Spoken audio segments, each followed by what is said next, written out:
Así fue el principio del fin del imperio más extenso de la historia. En 1956, el presidente de Egipto, Gamal Abdel Nasser, nacionaliza el Canal de Suez, hasta entonces en manos franco-británicas. La decisión supone para el Reino Unido, gestor del canal y accionista mayoritario de la compañía, perder el control sobre una de las vías de comunicación más importantes del mundo. Para evitarlo, Londres elabora un plan secreto con franceses e israelíes. Estos últimos deben iniciar una guerra contra Egipto para que franceses y británicos, bajo la excusa de mediar en el conflicto, ocupen el canal. El 29 de octubre de 1956, el ejército de Israel lanza una invasión sobre la península del Sinaí y una semana después, el cuerpo expedicionario franco-británico desembarca en Egipto.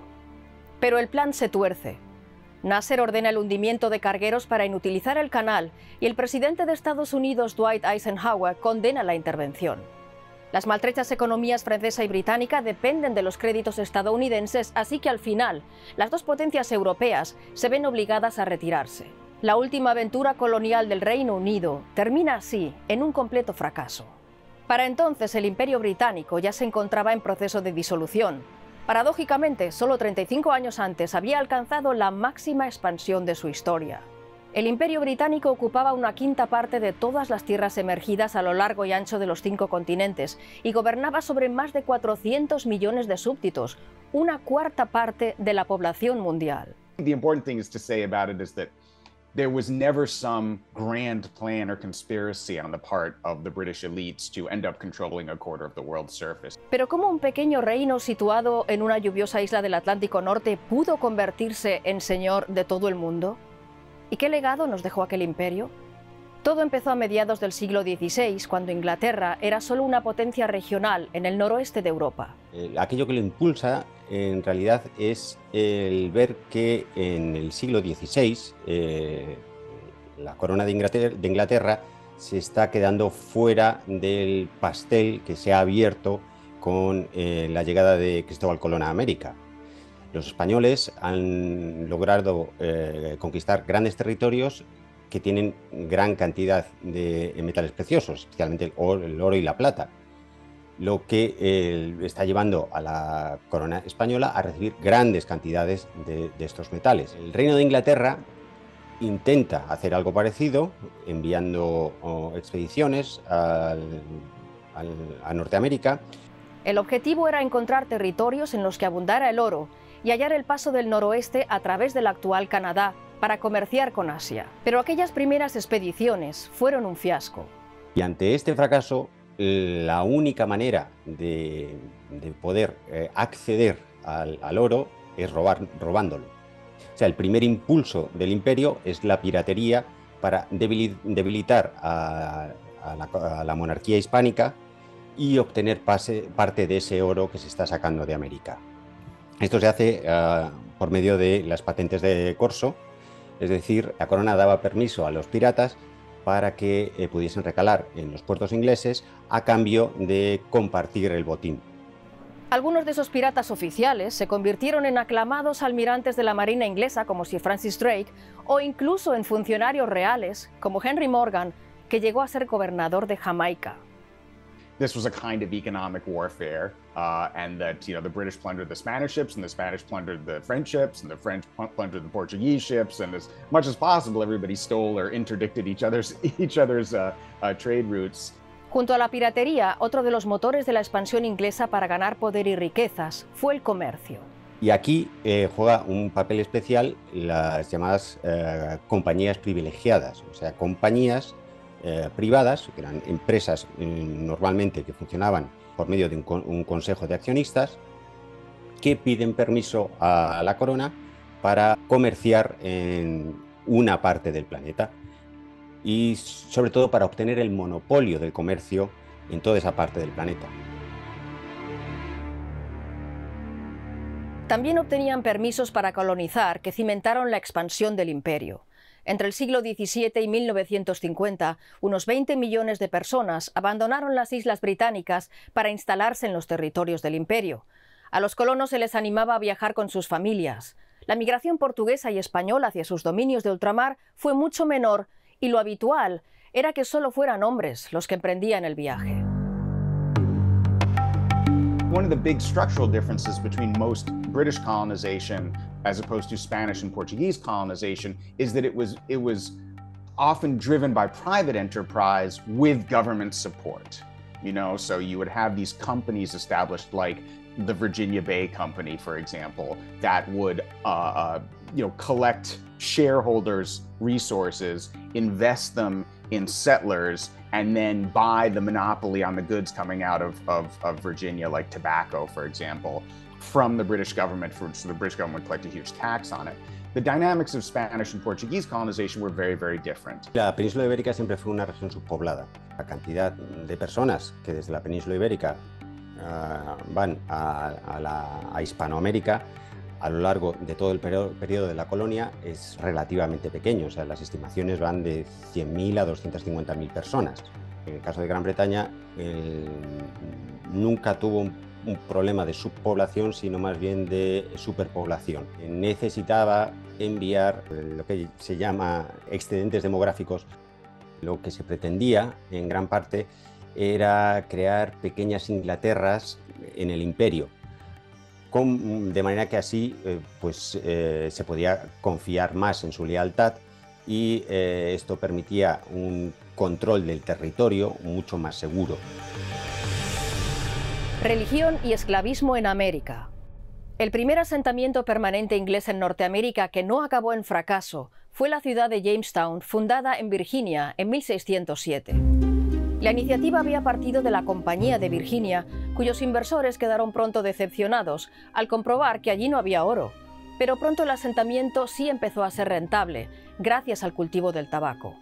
Además del comercio y de la migración de los aventureros desheredados de Inglaterra, el fundamentalismo cristiano fue otro de los motores de la colonización británica de América del Norte.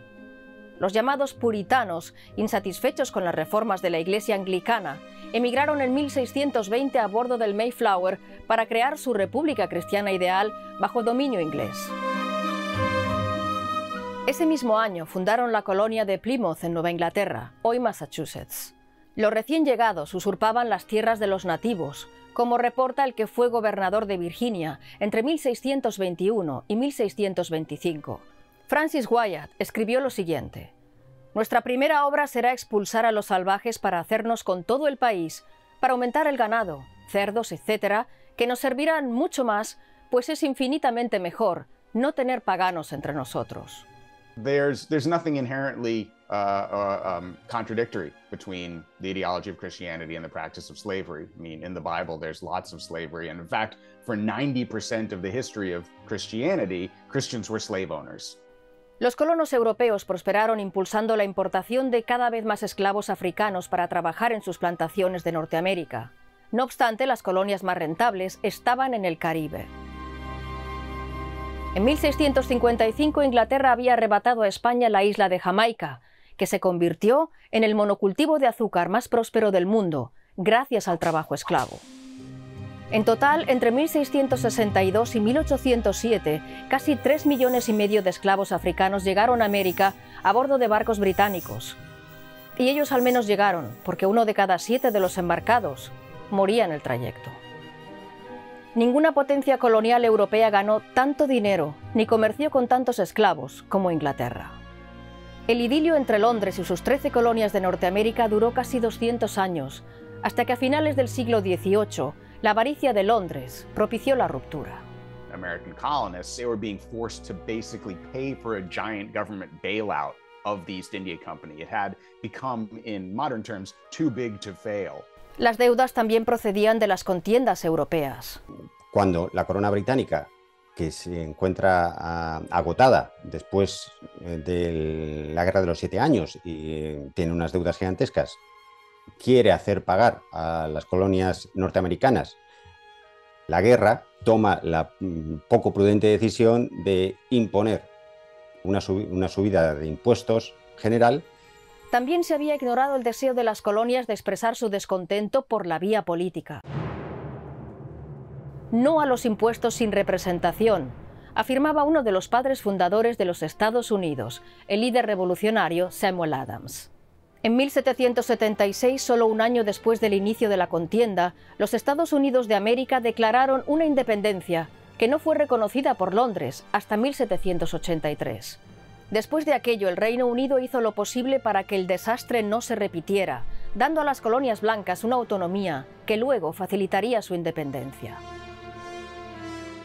Dominio militar y saqueos en Asia. A finales del siglo XVI, el mayor negocio del mundo era comerciar con la pimienta, el clavo, la canela o la nuez moscada, producidas en las Molucas, en el sudeste asiático o la India.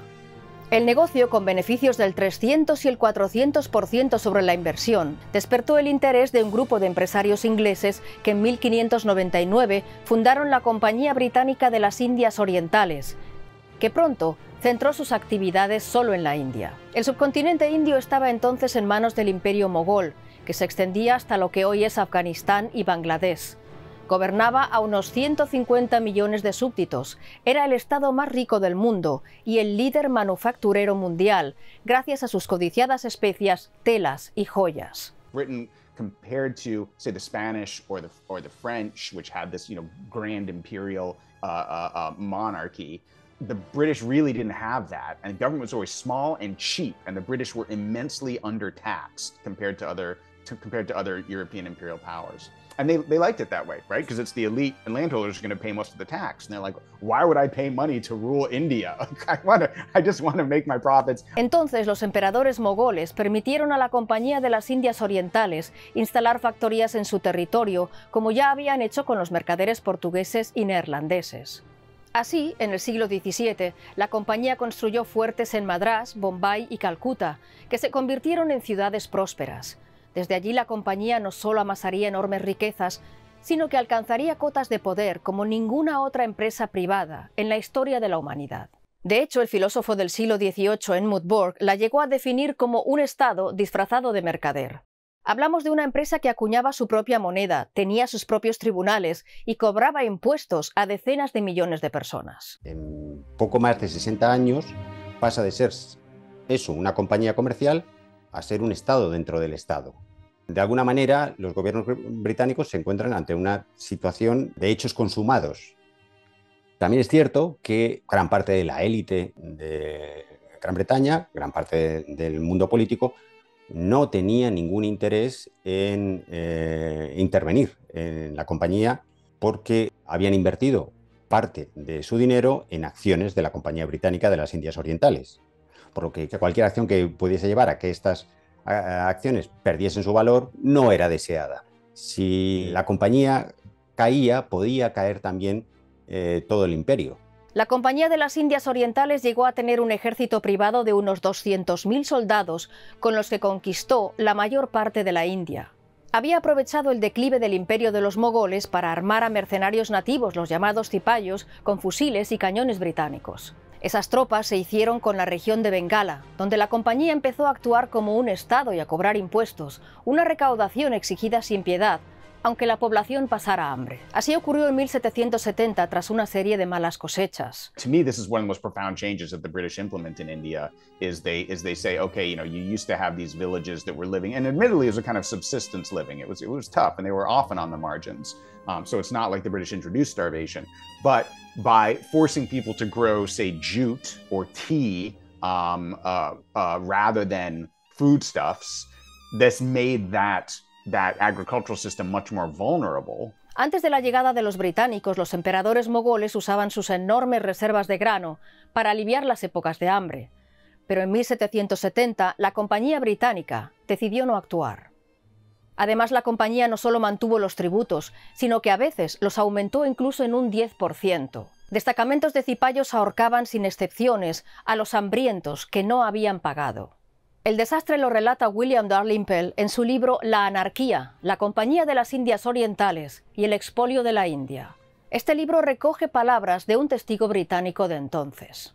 Una mañana, desde la ventana de mi habitación, he contado 40 cuerpos sin vida que yacían a menos de 20 yardas del muro, junto con muchos centenares agonizantes de hambre, retorciéndose con sus estómagos contraídos hasta el hueso. Aunque aquel desastre apenas afectó a las arcas británicas, según investigaciones recientes, en 2 años costó la vida a 1.200.000 personas. Pero en la Compañía de las Indias Orientales no hubo remordimiento. Ya a finales del siglo XVIII, la Compañía Británica de las Indias Orientales tiene bastante mala fama dentro del público general. Es entonces cuando aparece la figura de los llamados nabobs, que era más o menos como se llamaba a todos aquellos que habían trabajado para la Compañía de las Indias Orientales en la India, habían vuelto con mucho dinero, y es una figura que se solía relacionar pues, con la corrupción, con el desfalco, con la crueldad. Lo que pasa es que toda esta mala fama que obtiene la compañía no se traduce en consecuencias judiciales reales. 75 años más tarde, un desastre semejante se repetiría en Irlanda, cuando una plaga destruyó las cosechas de patata de las que dependía la mayoría católica y empobrecida de los campesinos de la isla. It's the same thing with Ireland, you know, and the potato monoculture. Is if you kind of put, you know, engineer these vast changes to a system, you make it unstable and you make it more vulnerable. Entre 1845 y 1849, la plaga de la patata dejó a la población católica irlandesa sin alimento, mientras el comercio británico hacía lo mismo que había hecho la Compañía de las Indias en Bengala, prácticamente nada. 1 millón de irlandeses murieron y otro millón emigró a América. El entonces secretario británico del Tesoro, Charles Edward Trevelyan, llegó a decir esto: el juicio de Dios envió la calamidad para enseñar una lección a los irlandeses. También dijo, la plaga es un mecanismo eficaz para controlar a la población. En la India, quien controlaba a la población era la Compañía de las Indias Orientales, y aunque su ejército era más numeroso que el de la corona británica, tampoco trataba a los soldados locales como iguales. Cansados de los privilegios de los británicos, los cipayos inician en 1857 una rebelión conocida en la India como Primera Guerra de Independencia. This eventually culminates in one of the largest acts of colonial rebellion in history, which is the Indian Rebellion of 1857. And it's only after that the government says, okay, we're going to turn this into a crown colony and we're going to administer it because this just can't go on. El gobierno británico aprovechó el desastre para desposeer a la compañía y tomar el control de la India en 1858. A partir de entonces, el país sería gobernado por un virrey designado por el Parlamento británico. Al proclamar el nuevo régimen, la reina Victoria prometió a los indios el mismo trato bajo la ley que a los británicos, pero la semilla de la desconfianza había germinado en los indios, y tenían razones para ello, porque bajo el dominio del virrey británico volvieron a pasar hambre y volvieron a ser abandonados a su suerte. Entre 1876 y 78, una serie de malas cosechas dejaron sin nada a la población de Madrás, Bombay, Mysore y Hyderabad. El gobernador de Bombay dejó que el precio del grano subiera y redujo la ayuda a los hambrientos, y ni siquiera quienes trabajaban para el imperio tenían alimento suficiente. El resultado fue la muerte de más de 5,5 millones de personas. La población india volvería a padecer hambre en los últimos años del dominio británico. En 1942, durante la Segunda Guerra Mundial, Japón había invadido Birmania, de donde procedía el 15% del grano que consumía la India. A pesar de eso, las autoridades siguieron exportando el poco grano de Bengala, sobre todo hacia las tropas británicas que combatían a alemanes e italianos en el norte de África. Más de 2 millones de personas murieron durante aquella hambruna, que solo terminó gracias a una cosecha récord de finales de 1943. El Reino Unido, después de la Segunda Guerra Mundial, ve que tiene que abandonar la India, porque ya no es viable mantener el dominio imperial sobre el subcontinente. Al cabo de 3 siglos y medio de expolio, la India declara su independencia el 15 de agosto de 1947. 2 meses antes, el vizconde Mountbatten, el último virrey de la India, había anunciado la partición de sus territorios en 2 países, Pakistán y la India. Expolio humano y comercial en África. Los ingleses viajaban a la costa occidental de África ya desde la segunda mitad del siglo XVI para comerciar con los reinos locales. Pero como habían hecho en otros mares, los corsarios ingleses también se dedicaban a robar a los traficantes portugueses y neerlandeses de esclavos, oro y marfil. Un siglo más tarde, en 1660, la Real Compañía de África iniciaba el traslado de esclavos africanos a América, convirtiéndose en la que más esclavos transportó en toda la historia del comercio atlántico. It's really only when you have the introduction of wide-scale African chattel slavery that the history of what we would call racism, the idea that there are races and that they have certain intrinsic characteristics inferior or superior to other races, it's really only in that later period that racism becomes central to the institution of slavery. No obstante, hasta principios del siglo XIX, la presencia europea en África se limitaba a pocos puestos comerciales diseminados por la costa y a la llegada de algunos colonos neerlandeses en la actual Sudáfrica. Y no fue un comerciante quien abrió el camino hacia el interior del continente africano, sino un científico y aventurero escocés que se convirtió en uno de los británicos más célebres de la historia. El médico David Livingstone, impulsado por el activismo cristiano y abolicionista de la época, se había embarcado en varias expediciones hacia el interior de África. Y más que combatir la esclavitud y evangelizar, exploró territorios desconocidos en Europa. Aquellos viajes despertaron el interés de Occidente. En la Conferencia de Berlín de 1885, las potencias europeas se repartieron el continente. El Imperio Británico vio entonces abierta la veda para iniciar su expansión. En 1869 se inauguró el Canal de Suez, que pronto se convirtió en una vía esencial para las comunicaciones entre Londres y sus colonias de Asia. En 1875 el Estado británico compró gran parte de las acciones del canal para controlarlo, y en 1882 invadió Egipto, convirtiéndolo en un protectorado. Aunque había asegurado que su presencia sería provisional y aunque en los 40 años siguientes prometieron marcharse más de 60 veces, los británicos se quedaron y desde allí emprendieron su expansión hacia el sur. Desde el extremo sur de África, el impulsor de la expansión británica fue el empresario y político Cecil Rhodes, un hombre sin escrúpulos y con declaradas ideas racistas. Por medio de pactos con los nativos que luego no cumplía, Rhodes conseguía permisos mineros e imponía sus condiciones por medio del ejército personal de su compañía. Así fue avanzando hacia el norte, consiguiendo que el gobierno británico estableciera protectorados en las tierras que controlaba. Como parlamentario y primer ministro de Sudáfrica, Rhodes promulgó leyes para impulsar la colonización. Su sueño era unir en una continuidad territorial el Cairo con el Cabo. Esos sueños imperiales asumidos por el gobierno británico se cobrarían un enorme tributo en sangre y sufrimiento, como ocurrió en las guerras de los Bóeres. A principios del siglo XIX, Londres había arrebatado a Holanda la colonia del Cabo. Eso llevó a los colonos neerlandeses de Sudáfrica, los Bóeres, a desplazarse al interior, en donde crearon sus propios estados independientes. Para incorporarlos al imperio, Londres necesitó 2 guerras. La Segunda Guerra Bóer, entre 1899 y 1902, fue la más cruenta y definitiva.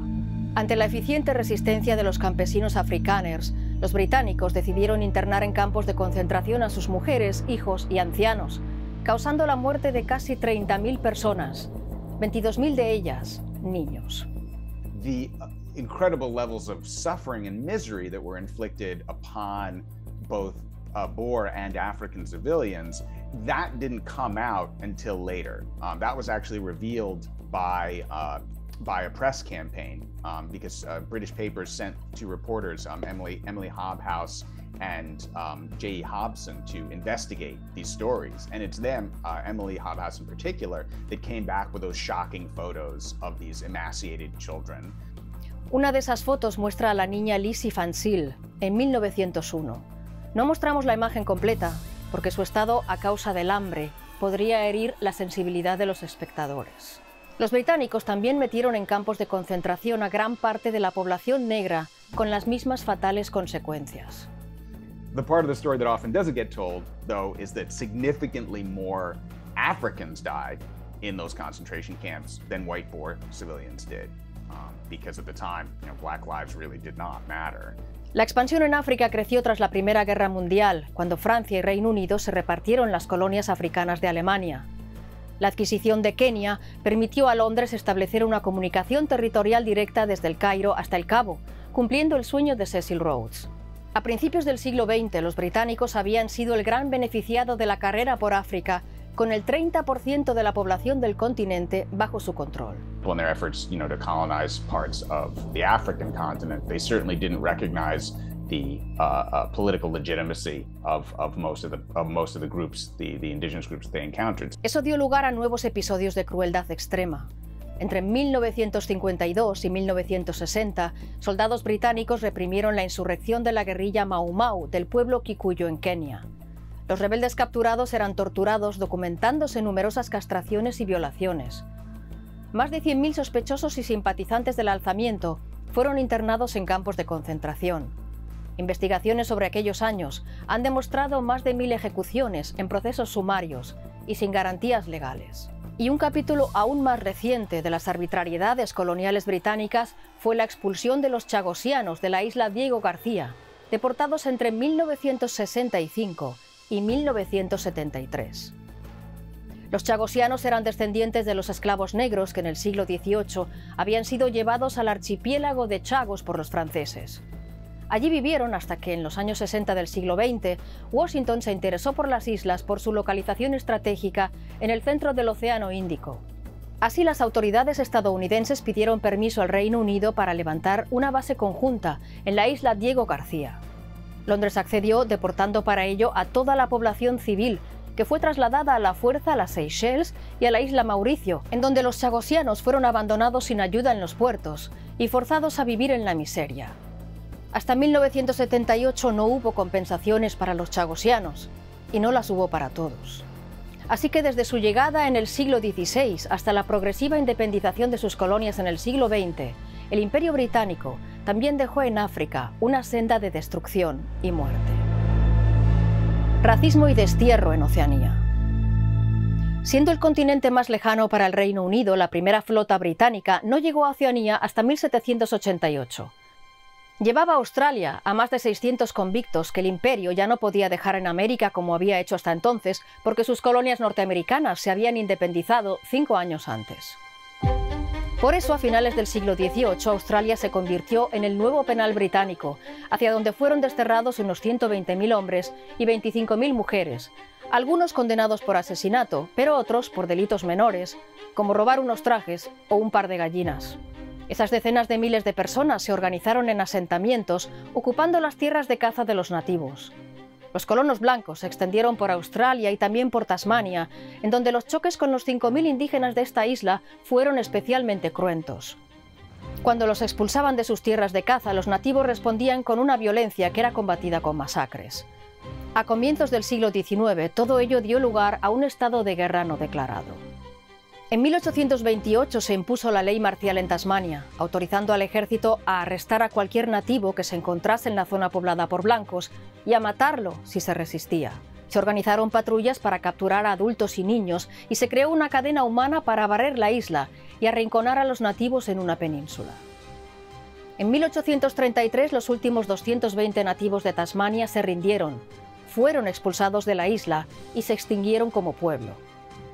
Poco después, en 1840, el Imperio Británico también tomó posesión de Nueva Zelanda, donde la colonización también generó conflictos con los maoríes, que se saldaron con confiscaciones de sus tierras.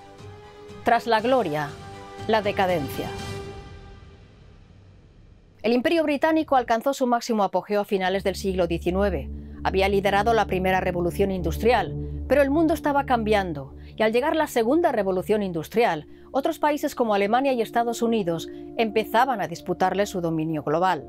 Otro paso más hacia la crisis del Imperio Británico fue la Primera Guerra Mundial, que fue un absoluto descalabro para el Imperio Británico y para todos los participantes en la guerra, porque nunca jamás una guerra había sido tan costosa ni tan cara, ni había obligado a una movilización de la economía tan general para ganar el conflicto bélico. Tras la guerra, el Reino Unido estaba económicamente muy debilitado y las deudas, agravadas por la crisis de 1929, dificultaban cada vez más el mantenimiento de unas colonias que a menudo requerían más dinero del que aportaban. Al mismo tiempo, el gobierno británico, por propia iniciativa, impulsaba la autonomía de sus dominios blancos, es decir, Canadá, Sudáfrica, Australia y Nueva Zelanda, que en la práctica se convirtieron de manera acordada en países independientes.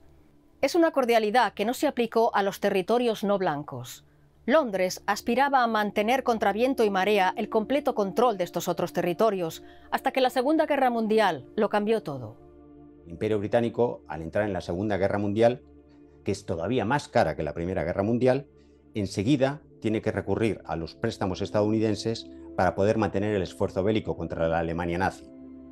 Esto significa que cuando en 1945 por fin se alcanza la victoria, el Imperio Británico está completamente hipotecado y, de hecho, durante la guerra ha perdido su papel o su posición como primera potencia y se encuentra por debajo de Estados Unidos y de la Unión Soviética.